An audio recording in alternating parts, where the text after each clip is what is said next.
দুটি বন্দুক ও 6 রাউন্ড গুলি সহ গ্রেপ্তার 3 দুষ্কৃতী। তাদের জিজ্ঞাসাবাদ চালাচ্ছে কৃষ্ণনগর কোতোয়ালি থানার পুলিশ। এমন ঘটনা ঘটেছে বৃহস্পতিবার রাতে। গোপন সূত্রে খবর পেয়ে ওখানে পৌঁছে পুলিশ বন্দুক ও গুলি সহ তাদেরকে গ্রেপ্তার করে। তাদেরকে গ্রেপ্তার করা হয় কৃষ্ণনগরের বাগনাপাড়া এলাকা থেকে। ওই 3 অভিযুক্তর নাম পুলিশ সূত্রে জানানো হয়। তাদের 3 জনের নাম কৈলাস প্রামাণিক, সিরাজ শেখ ও শিবম সাউ। এদের 3 জনেরই বাড়ি কৃষ্ণনগর কোতোয়ালি থানা এলাকায়। পুলিশ ওই 3 অভিযুক্তকে জিজ্ঞাসাবাদ করছে। পুলিশের প্রশ্ন, কি কারণে তাদের কাছে ওই বন্দুকগুলি মজুদ ছিল, তারা কোথা থেকে সেসব পেয়েছিল।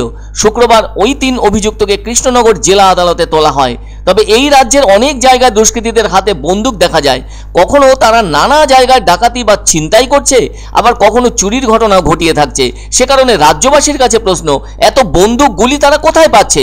আর এরাই যদি সেসব আকছার ব্যবহার করে থাকছে, তাহলে এসবের যোগান নিশ্চয়ই কোথাও না কোথাও থেকে হয়ে আসছে। ফলে মাঝে মধ্যেই কোথাও কোনো ডাকাতির ঘটনা ঘটলেই জানা যায় দুষ্কৃতীরা বন্দুক নিয়ে এসেছিল, যাওয়ার সময় বন্দুক থেকে শূন্যে গুলি ছুঁড়ে ভয় দেখিয়ে এলাকা ছেড়ে গা ঢাকা দিয়েছে। এই তো কিছুদিন আগেই বন্দুক ও 2 রাউন্ড গুলি সহ 6 দুষ্কৃতীকে গ্রেপ্তার করতে সক্ষম হয় হরিপাল থানার পুলিশ। তারা হরিপালের সিপাহীগাছি এলাকায় ডাকাতির উদ্দেশ্যে জড়ো হয়েছিল। এদিকে গোপন সূত্রে খবর পেয়েই সেখানে পৌঁছে তাদের গ্রেপ্তার করে পুলিশ। ধৃতদের কাছ থেকে ডাকাতি করার অন্যান্য সরঞ্জামও উদ্ধার করেছে হরিপাল থানার পুলিশ। ধৃত 6 জনের মধ্যে রাজিবুল মণ্ডল, ইকবাল শেখ ও সাজিবুল মণ্ডলের বাড়ি নদিয়া জেলার কালিয়াগঞ্জ থানা এলাকায়। অন্যদিকে ফুলা আহমেদ শেখের বাড়ি মুর্শিদাবাদের শক্তিপুর থানা এলাকায়, আর মন্টু বাউরি ও সুরজবাগের বাড়ি হরিপাল থানা এলাকায়। তবে সব ক্ষেত্রে যে পুলিশ দুষ্কৃতীদের গ্রেপ্তার করতে সক্ষম হচ্ছে তা কিন্তু নয়। ফলে অধরা থেকে যাচ্ছে অনেক দুষ্কৃতী, তারাই অন্যত্র তাদের কাজ হাসিল করে চলেছে। তাছাড়া একটা জিনিস স্পষ্ট হয়ে উঠেছে, সেটা হলো যদি পুলিশ দুষ্কৃতীদের একটা বড় অংশকে গ্রেপ্তার করেই থাকতো, তাহলে তারা ভয় পেয়ে এই অসামাজিক পেশা থেকে বিদায় নিত। এতে সাধারণ মানুষ থেকে ব্যবসায়ী সকলে নিশ্চিত যেমন হতে পারতেন, তেমনি পুলিশও তাদের কাজের জায়গায় অনেকটা হাঁপ ছেড়ে বেঁচে উঠতে পারত। কিন্তু এখনো পর্যন্ত যে অবস্থা দেখা যাচ্ছে, তাতে তো পুলিশেরও জিনা হারাম হয়ে উঠছে।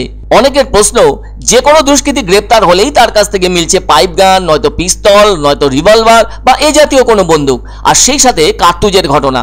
এগুলোর কোনোটিই কিন্তু বৈধভাবে আনা নয়। এসব যেন হামেশাই মিলছে দুষ্কৃতীদের কাছ থেকে।